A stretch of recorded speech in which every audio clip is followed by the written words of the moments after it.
Fala pessoal, hoje estamos aqui para mais uma pergunta do Pode Isto Céu.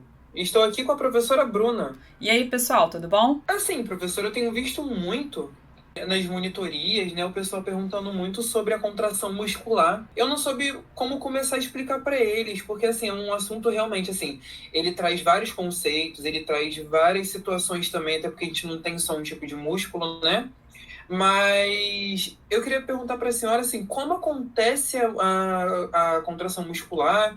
Ela acontece em qualquer músculo? Como é que funciona a contração muscular assim? Perfeito, sim.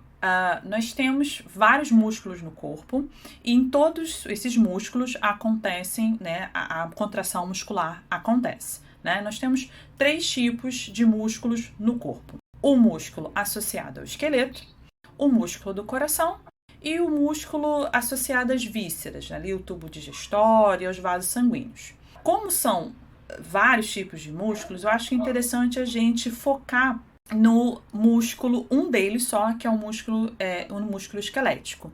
Então, o músculo esquelético, qual é o nome completinho dele? É o músculo estriado esquelético. E nesse músculo, a sua contração vai permitir a movimentação do corpo de uma forma geral. Eu estou aqui gesticulando, você está aí sentado, porque a gente tem essa musculatura esquelética associada aos nossos ossos que vão, né, que ela vai permitir essa movimentação do corpo. Sim, mas basicamente todos esses músculos, mais de um, vão realizar a contração. Sim. Conta pra gente, mas assim, a gente precisa partir de um princípio, né? Eu acho bom a gente, bem legal também a gente trazer todo aquele conceito de músculo, o músculo em si, a estrutura muscular, o que que é o músculo, o que que é uma célula muscular, uma fibra muscular. Traz pra gente essa questão, professora. Claro. Bom, então o músculo, né, o músculo esquelético, o principal componente será a célula muscular. E aqui um parênteses. Para os músculos ou tecido muscular, a gente chama a célula de fibra. Por quê? Porque essa célula, ela é muito longa, ela é muito comprida. Então lembra aquelas fibras da matriz. Só que elas não são fibras, elas são células, né? Elas possuem núcleo, citoplasma, organelas, certo? São entidades vivas, tá bom? Então, o principal componente do músculo, do tecido muscular, são as células, são as fibras musculares. E qual é a composição? Como é que é uma fibra muscular extraesquelética? Como eu falei, ela é super longa, né? Não ramifica, ela tem vários núcleos, tá? Mas o mais importante para a contração está dentro dessa célula, está dentro dessa fibra, né? Quando a gente olha dentro da célula, a gente vê que o citoplasma dela está cheio de estruturas cilíndricas, cheio de miofibrilas. Então, miofibrilas são estruturas cilíndricas que vão preencher o citoplasma dessas fibras musculares, tá? E entre essas miofibrilas, né, a gente vai encontrar bolsas, sacos, né, de uma organela chamada retículo sarcoplasmático. Quem é ela? Bom, o retículo sarcoplasmático é, na verdade, o retículo endoplasmático agranular ou liso, que no músculo ele é chamado de retículo sarcoplasmático. Por que ele muda o nome? Porque a função dele é muito especial. A função dele é estocar cálcio, que será essencial para a contração. Bom, então, como eu falei, o principal componente do músculo são as células. E as células são elas que vão realizar essa contração. E essa contração está associada ali à miofibrila, por isso que eu enfatizei ela. O que tem nessa miofibrila? A miofibrila, ela tem proteínas contráteis. Quem são elas? A actina e a miosina, são as duas principais. A actina, ela faz parte dos filamentos finos e a miosina dos filamentos grossos, tá?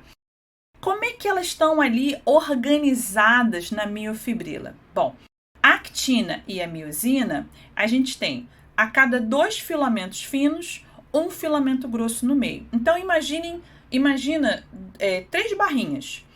Uma barra, a primeira é a actina. A do meio é a miosina e a de baixo é a actina de novo, tá bom? Então, você tem actina, miosina, actina. Legal? E essas proteínas, elas estão ali formando a miofibrila, se repetindo várias e várias vezes. Mas não é uma repetição aleatória. Elas estão organizadas, né, numa estrutura chamada sarcômero. Né? Quando os alunos escutam essa palavra, tremem, né? Mas o que é sarcômero? Sarcômero, nada mais, nada menos que a organização desses filamentos finos e grossos formando a miofibrila. Então, a gente tem um sarcômero que tem filamento fino, filamento grosso, filamento fino, certo?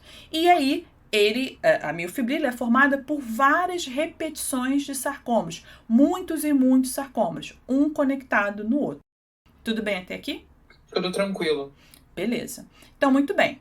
Então, a gente tem os filamentos finos e grossos, né, actina e miosina, formando os sarcômeros que vão compor a miofibrila. Então, a miofibrila é essa repetição dos sarcômeros, certo? Agora, para a gente entender, antes de falar de contração, como é que é a organização, como é que é a estrutura tridimensional, né, dessas duas moléculas essenciais para a contração?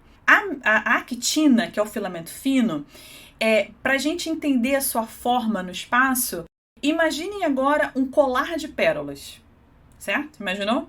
Perfeito. Pega esse colar, segura numa ponta, segura na outra e torce, ok? Essa é a molécula de actina. A actina ela é formada por várias bolinhas, que são as pérolas, né, ligadas, são 2 filamentos trançados. E ela tem essa forma, né, de hélice, tá? Então, a forma de hélice tem um sulco, né, uma dobra, outro sulco, uma dobra, tá bom? E a miosina, como é que a gente imagina ela, como é que é a forma dela, né, no espaço? Imagine agora um taco de golfe. Já viu um taco de golfe? Ele tem um cabo e uma cabeça para bater na bola, certo? Pega 2 tacos de golfe, junta e trança o cabo, certo? Então, tem 2 cabeças e um cabo trançado. Essa é exatamente a miosina, ok? A miosina é a proteína que a gente chama de motora. Ela vai permitir a movimentação de organelas e estruturas dentro da célula, dentro das células. Isso vale para organelas, como eu falei, e para a própria contração muscular, tá bom? Como é que a miosina faz isso? Ela tem uma atividade ATPásica. Traduzindo isso, atividade ATPásica é quando uma molécula consegue conectar ao ATP, clivar o ATP e liberar energia. A miosina faz isso. Aquela cabeça que é a bolinha do taco de golfe, né? A cabeça do taco de golfe, ela se liga ao ATP e quando estimulada, ela cliva o ATP e libera energia. E isso permite que a miosina movimente estruturas dentro da célula e a própria contração. Tranquilo? Tranquilo. Só que tem um detalhe.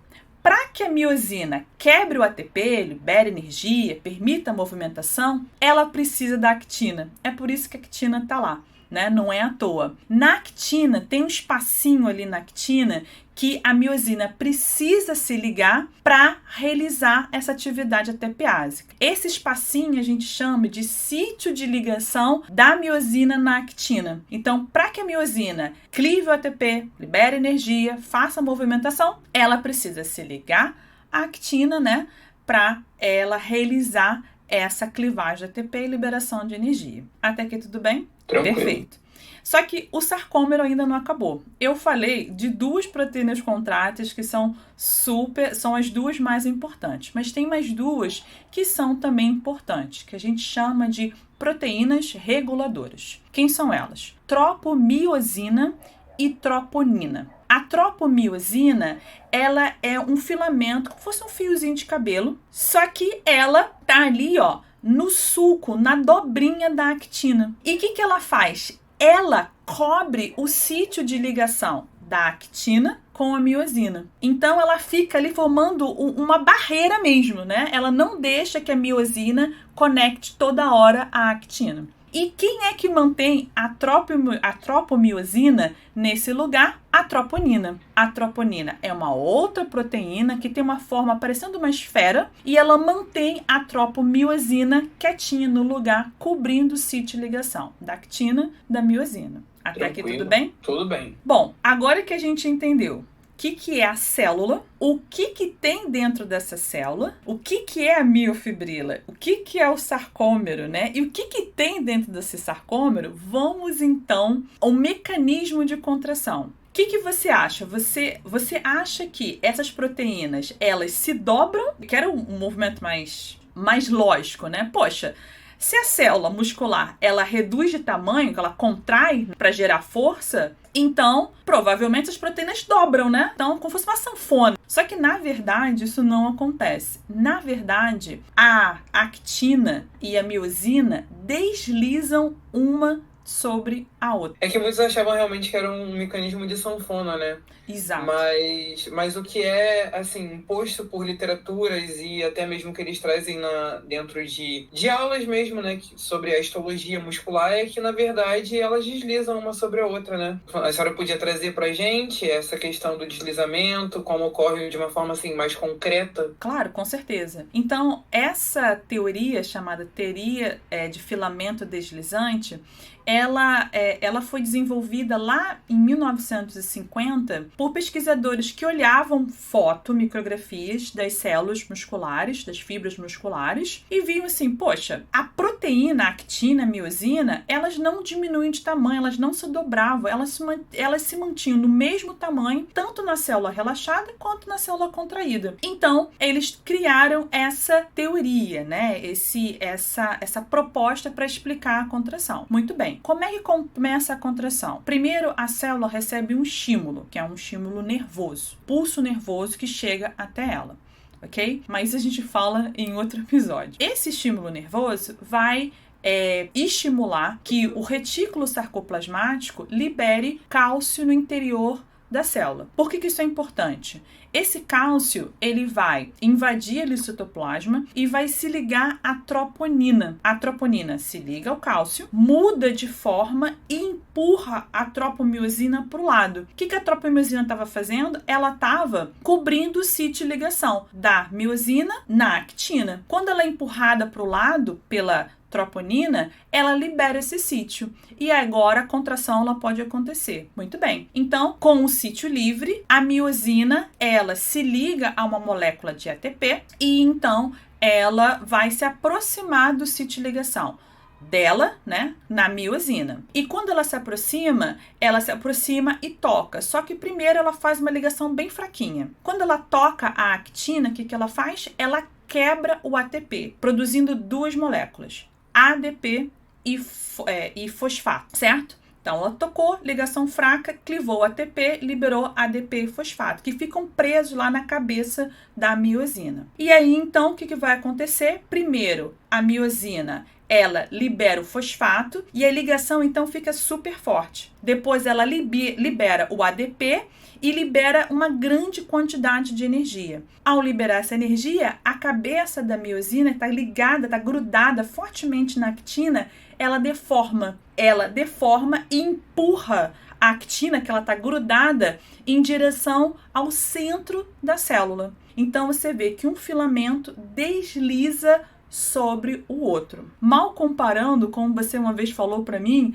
é como se fosse aqueles cortadores de legume. Você pega o legume, coloca numa base e desliza, né, o legume lá, o cortador, sobre a lâmina. Ou, também como eu já imaginei, é como se fosse, né, aqueles cortadores de queijo. Não sei se você já viu em padaria. Ah, sim, com certeza. Então, cortador de queijo, presunto, né, alguém coloca lá peça sobre um suporte e aí aquilo vai deslizando, né, sobre a lâmina. Então, é um deslizamento. Então, é a actina, né, a miosina, deslizando uma sobre a outra. E isso com liberação de energia, né, com gasto energético. E aí o que a gente vê? A gente falou de um sarcômero, mas eu falei, né, anteriormente que a célula é tomada de sarcômeros formando as miofibrilas. Então imagine agora todos os sarcômeros contraindo ao mesmo tempo. Então todos contraem ao mesmo tempo, né? Actinas e miosinas, milhões delas deslizando uma sobre a outra. E aí o que acontece? Toda célula contrai, toda célula diminui de tamanho. Isso passa, claro, para o músculo inteiro, então todo o músculo contrai. E assim foi a contração. Ah, sim, tá explicado, professora. Assim, a gente vê que realmente é um conteúdo, na verdade é um mecanismo extenso, né? Mas na realidade não é também um bicho de sete cabeças, né? Eu consegui entender o que a senhora trouxe pra gente, espero que muitos alunos também consigam entender, mas é isso, é muito importante a gente tirar sempre as dúvidas que estão, né, norteando a nossa cabeça e que esse episódio tenha sido produtivo tanto para o meu conhecimento quanto para o conhecimento dos alunos também que estão aprendendo sobre esse conteúdo e que eles consigam sanar a vida deles. Mas tem mais um detalhezinho, Miguel. E para soltar? E para a célula relaxar? O que você acha que acontece? Eu acho que a miosina precisa soltar. Exatamente. E como é que a miosina solta? Uma nova molécula de ATP liga de novo na cabeça da miosina e aí, então, ela solta da actina. Né? Ela estava ali grudada, uma nova molécula de ATP entra, se liga à cabeça, então a cabeça da miosina solta da actina. E ao mesmo tempo, aquele cálcio que estava ali inundando o citoplasma da célula volta para o interior do retículo sarcoplasmático. Então, não tem cálcio, o que vai acontecer? Troponina muda de forma de novo, certo? E empurra a tropomiosina para dentro do sulco da actina. E então o sítio não está mais disponível e então a célula toda vai relaxar, porque a miosina soltou da actina e o sítio de ligação não está mais disponível. Nossa, então é assim que ocorre o relaxamento muscular. É também um processo até que complexo. A gente acha apenas que vai soltar ou que vai voltar para o lugar, mas na verdade tem todo um processo celular também envolvido, né? Questão de eletrólitos, né? Exato, é um processo super simples, assim, não tem nada demais. Basta a molécula de ATP de novamente retornar, ligar a miosina, né? Então ela solta. Então esse é o start para ela soltar e aí então o cálcio retorna e aí a célula relaxa. Então ela estava contraída, reduziu de tamanho e agora ela volta ao tamanho, o tamanho, né, inicial da célula. É basicamente isso. Sim, perfeito, professora. Eu consigo esclarecer muito bem. Creio as minhas dúvidas e creio que a dúvida de muitos também, né? Que se perguntam como contrai e como relaxa, né? A gente acha que é, na verdade, só uma coisa ou outra, mas fica ainda aquele pensamento na nossa cabeça, mas só isso? Tem certeza? É só isso que acontece? Mas não. Tem todo um processo também por trás e foi muito bom a senhora ter trazido isso pra gente. Agora, professora, fala. A gente... Eu trouxe três curiosidades. Eu não sei se a senhora vai querer falar sobre isso. Vamos lá, vamos embora. Troponina no exame de sangue para suspeita de AM, que é a troponina, no caso, é um dos filamentos, né, finos, né? Trouxe câimbras, como ocorrem e elas ocorrem justamente no músculo estriado esquelético. Perfeito, tá. E o rigor mortis que a senhora tinha falado. Exatamente, vamos lá. Então, vamos primeiro do exame, né? Você falou do exame da troponina, né, no sangue, certo? Isso. Eu não sei muito sobre exames da troponina, mas eu acredito que se a mesma troponina, né, se ela deveria estar ali formando a miofibrila. Se ela está aparecendo no sangue, isso mostra alguma degeneração grave da musculatura estriada esquelética. Então, provavelmente, deve ser algum exame ali para detectar essa degeneração, né, exacerbada da musculatura estriada esquelética, acredito eu. Mas, para IAM, infarto. Para infarto, faz todo sentido. Faz todo sentido, morte celular, exatamente. Então, faz todo sentido. Não é para checar a degeneração da musculatura estriada esquelética, mas, na verdade, a musculatura estriada cardíaca, que também tem troponina. A contração, a gente não falou nesse episódio, mas ela é muito parecida, como ela acontece, né? O mecanismo de ação que a gente acabou de falar, mas faz todo sentido, né? Você dosar a troponina, né? Mostra que aquelas células musculares cardíacas, elas estão em sofrimento, elas estão sendo em degeneração, elas estão morrendo literalmente, uma morte celular, né, por necrose, e então, né, você vai ter uma alta concentração. Perfeito. Qual era a próxima pergunta? A próxima pergunta, professora, era em relação às cãibras, que elas acometem principalmente o músculo estriado esquelético, né? Quem nunca teve aquela cãibra na panturrilha? De madrugada. Tava dormindo, do nada, aquela dor insuportável na panturrilha, quando vê a perna tá toda torta assim, depois ela volta ao normal. Que processo é esse, professora? O que tá acontecendo ali no músculo? Então, a cãibra é muito simples de explicar. A cãibra é como se fosse um curto-circuito. Basicamente, você... O que eu falei no início? Que o estímulo para que inicie a contração é um estímulo elétrico, é um impulso nervoso. O que é o impulso nervoso? Basicamente, o impulso nervoso é a entrada e saída de elétrons, mudando a carga, né, de membrana interna e externa das células. Então, quando você não tem uma dieta legal, né, onde você não tem o consumo de sódio, potássio de forma correta, ou você tem muita perda e não tem reposição, né, por alimentação, por hidratação, ou você teve um esforço muscular muito intenso, você pode ter espasmos musculares com contrações muito intensas. E aí você tem uma região de um músculo que está sendo ali hiperestimulado, que foi hiperestimulado, e ali acontece um curto-circuito, ele contrai demais, né? E depois ele vai relaxar. Mas sempre o importante é a gente sempre alongar o músculo para forçar o relaxamento, né? Eu já fiz natação por algum tempo e tinha cãibras por esforço muscular ali, né, certos músculos, principalmente da panturrilha. E aí, então, o que o professor, né, o instrutor falava? Alonga para o outro lado. Então, ele tá contando ali muita panturrilha, você tenta alongar para forçar o relaxamento e para parar aquele estímulo. E aí, professora, perfeito, a senhora conseguiu sanar bastante a dúvida sobre cãibra, porque, assim, realmente é uma coisa muito difícil, né, muito doloroso, mas a senhora agora também já deu a explicação do que acontece, quais são as orientações também que a gente deve fazer na hora da cãibra também. Uhum. Então, não vamos mais sofrer desse mal. Se sofrer, a gente vai saber exatamente como a gente vai agir. Perfeito.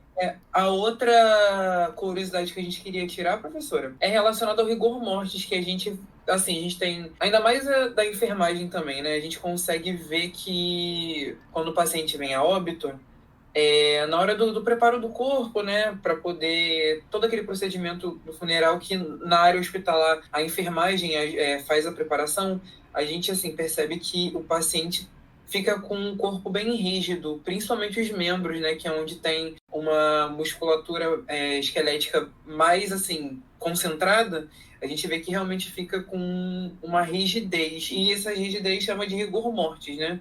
A senhora conseguiria falar pra gente sobre isso? O que acontece? O porquê que acontece isso? Claro, o rigor mortis ele acontece naquele exato momento aonde que eu expliquei para o relaxamento da fibra muscular. Então, se a pessoa faleceu, não há produção de novas moléculas de ATP, né, moléculas de energia. Então, não haverá ATP para se ligar à cabeça da miosina para que ela se desligue da actina. Então, se não tem novas moléculas de ATP, a miosina fica conectada. E ao ficar conectada, ela fica ali conectada, a actina, né, ela fica, né, deslocada para o centro da célula. Então, a célula vai continuar contraída. Então, esse vai ser o rigor mortis. Não tem novas moléculas de ATP, a fibra vai se manter contraída, então a musculatura vai ficar rígida. É claro que se o corpo não for conservado de forma correta, as células vão entrar em decomposição. E aí não vai existir mais rigor mortis nenhum, porque aquelas células entram em decomposição. Mas antes disso, né, no primeiro momento, aquela musculatura fica rígida por causa disso. Então, sempre que alguém for a óbito, vai existir o rigor mortis. Independente se ele estiver fazendo esforço ou não, vai ter rigidez muscular. Exatamente. Independente do tipo de morte, você vai ter o rigor mortis. Gente, precisa de orientação, tá? Tem mais alguma? Eu gostei delas. Eu gostei dela no final. Gostei. Agora meu cérebro tá sem neurônio. Fritou tudo. Mas, assim, se vier eu acho que tá legal, E é isso, gente. Não esqueçam de seguir a gente nas redes sociais, que são @podistocel no Instagram e no Facebook. E não esqueçam de avaliar o nosso podcast dando 5 estrelas em todos os agregadores. E não esqueçam de enviar pra gente assuntos que vocês querem que a gente comente aqui no podcast. Isso aí, galera. Não deixem de enviar pra gente as dúvidas que vocês têm. É muito importante para nós a gente tentar ajudar vocês com o que a gente conseguir, trazer para vocês a forma mais concreta possível do conteúdo para que vocês consigam absorver da melhor forma, né? Até porque todos nós estamos em fase de aprendizado. E é isso, galera. A gente vai ficando por aqui. Até o próximo episódio. Falou, pessoal. Obrigado.